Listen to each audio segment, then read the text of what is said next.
28 Şubat 2026 Cuma günü. Cuma'yı cumartesiye bağlayan gece işte adet olduğu üzere borsaların kapandığı saatten sonra Amerika Birleşik Devletleri ile katil İsrail İran'a saldırı gerçekleştirdiler. Şimdiye kadar bu 13. gündür 1700'ün üzerinde İran'da maalesef yani toplam ölü sayısı, bunların içerisinde İran'ın dini lideri merhum Ali Hamenei var. Çok üst düzey komutanlar var.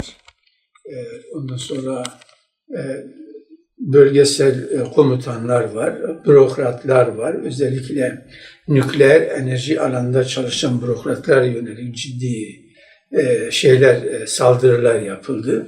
Hatta medyada geçti. Eski Cumhurbaşkanlarından Ahmadinejad'a da bir evine de saldırı düzenledi ama daha sonra kamuoyunun önüne çıktı. Hatta o vurulan kız okuru 10-14 yaşlarında 175 tane kız çocuğunun şehit edildiği, masum kız çocuklarının şehit edildiği okula yakınmış onun evi. Diyorlar ki karıştırmışlar hatta. Sonuç itibariyle 13. gündeyiz. Dün Tahran Belediye Başkanı'nın bir açıklamasına göre 10.000'in üzerinde sivil nokta vurulmuştur bugüne kadar.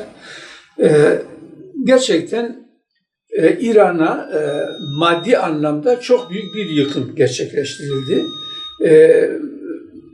İran'ın özellikle askeri kabiliyeti nerede varsa bütün kışlaları vuruldu, askeri tesisleri vuruldu, askeri kışlaları vuruldu.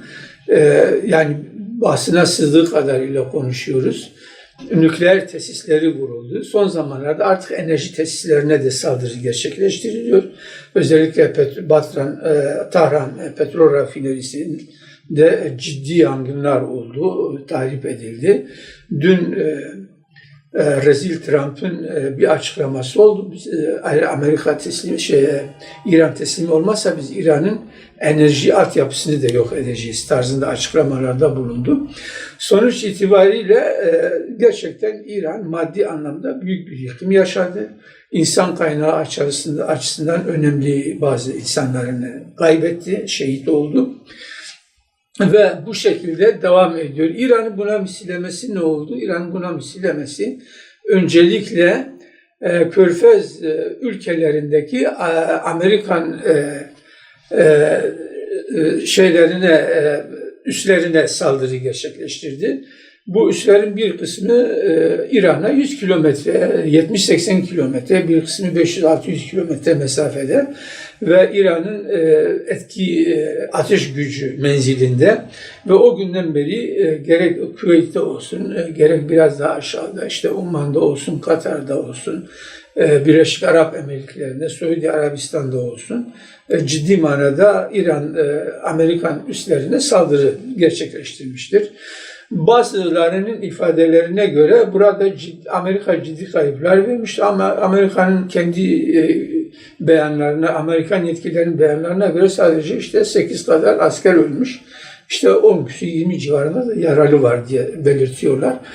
Gerek Amerika olsun, gerekse İsrail olsun ciddi manada bir karartma uygulamaktadır. Basına sansür koymaktadırlar. Bak bu konuda mesela İran tamamen şeffaf davranmaktadır. Ama özellikle İsrail orada dünya kadar işte gazeteci var, televizyon muhabiri var, ajans muhabirleri var. Sansürlenmeden haber yapamıyorlar. Hele askeri tesisler veya resmi tesisler vurulduğu zaman hiç yaklaştırmıyorlar bile. Oranın uzaktan da olsa fotoğrafının çekilmesine müsaade etmiyorlar. Canlı yayın zaten yasaktır. Özellikle saldırı esnasında bu tür yerlerde canlı yayın yapılmasını özellikle engelliyorlar.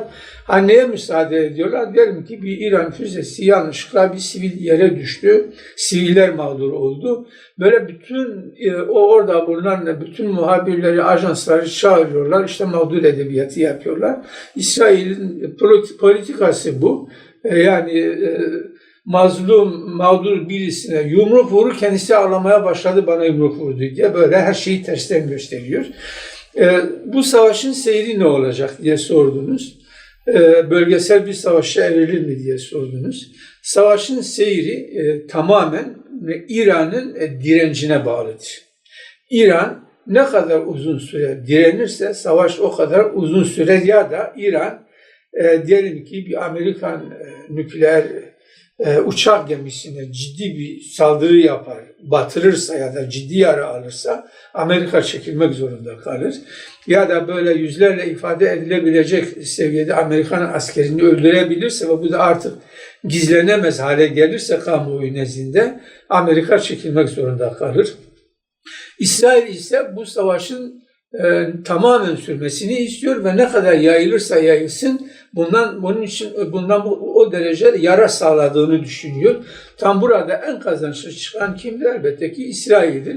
Çünkü İsrail'in karşısında ileride potansiyel tehlike olarak görebildiği İslam ülkeleri, bölge ülkelerin tamamı yıkım yaşamaktadır. Mesela Suudi Arabistan, mesela Kuveyt, mesela Katar. Tabii ki burada saldırı yapılınca Amerikan üslerine askerlerin önemli bir kısmını sivil yerlere, özellikle otellere çektiler. Tabii İran istihbaratı bunun bilgisini alınca onların bulunduğu oteller ve çevrelerini de füzeyle vurmaya başladı. Ondan sonra bu ülkelerde ciddi sayıda Amerikan askeri, Amerikan uçağı, tanker uçağı bulunmaktadır. Tanker uçakları Kuveyt'ten, Birleşik Arap Emirlikleri'nden, Suudi Arabistan'dan yakıt almakta ve havada sürekli İsrail ve Amerikan uçaklarının yakıt ikmalini yapmaktadırlar maalesef. Bu sefer İran ne yaptı? Bu lojistik desteği ortadan kaldırmak için bölge ülkelerindeki petrol tesislerine saldırılar düzenlemeye başladı. Ve siz dediniz ya bu bölgesel bir savaşa dönüşüm zaten şu anda bölgesel bir savaştır.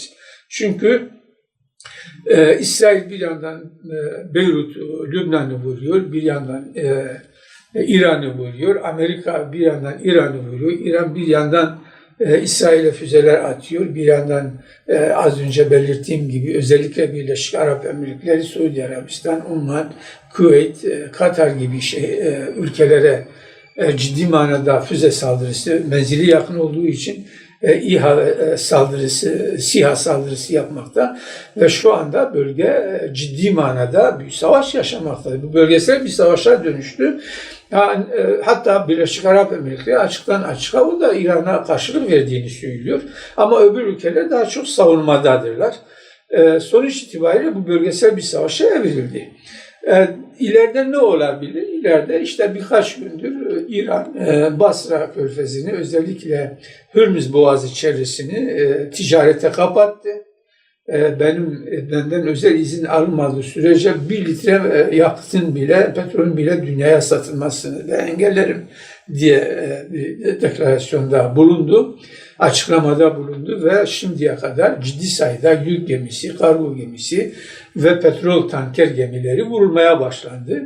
Bu böyle sürerse ne olur? Böyle sürerse dünyada petrol fiyatları uçar, $200 üzerinde çıkmaya başlar. Bütün dünyada ekonomik bunalım, ekonomik kriz meydana gelir. Özellikle Türkiye gibi enerji kaynaklarının %80'ini dışarıdan ithal eden ülkelerde ciddi manada bir enflasyon pahalılık, hayat pahalılığı meydana gelir. Bu bütün dünyada olur. Özellikle enerjide dışa bağımlı olan Türkiye'de, Hindistan'da, Çin'de, Japonya'da, Avrupa ülkelerinde bu daha fazla olur. Bu konuda en kazançlı çıkan Rusya ve Amerika olacak ekonomik açıdan. Bu daha geniş bir şekilde yayılabilir mi? Yayılabilir. Diyelim ki İran Körfez'i kapattı, dünyada büyük bir enerji kıtlığı meydana geldi. Muhtemelen başta Çin, Japonya, Hindistan ve Türkiye gibi ülkeler olmak üzere yani buna dayanamayacakları için bir şekilde müdahale etme ihtiyacı duyabilirler.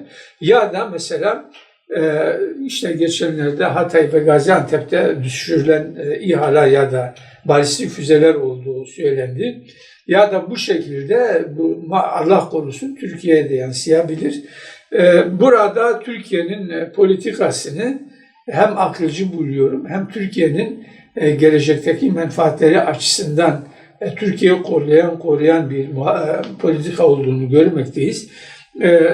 Savaşa giren hiçbir ülke savaşı kazanamaz. İran'ı görüyoruz. Bütün sanayi tesisleri, askeri tesisleri, devlet binaları, kaymakamlıklara kadar vuruldu. 10 binin üzerinde yıkım yapıldı. Allah korusun. Yarın öbür gün Türkiye'de böyle bir şey yapsa, Türkiye'nin petrolü de yok. Hani İran'ın petrolü var, petrol gelirleriyle belki bir süre sonra ayağa kalkar. Türkiye daha büyük bir yıkım yaşar. Dolayısıyla burada Türkiye'nin demeçlerinde, sözde İran'dan yana, özellikle Amerika'nın karşıtı bir söylem olmasına rağmen savaşa girmemesi, üstlerini Amerika'ya kullandırtmaması, ki biz böyle biliyoruz, kamuoyuna böyle deklare edilmiş. Bu iyi bir, yani Türkiye'nin lehine bir politikadır. İnşallah savaş Türkiye'ye, Azerbaycan'a, Suriye'ye, Ürdün'e, Mısır'a ve daha sonra Pakistan'a, Hindistan'a, Çin'e kadar yayılmaz. Yayılırsa zaten bu 3. Dünya Savaşı olacaktır. Teşekkür ederim.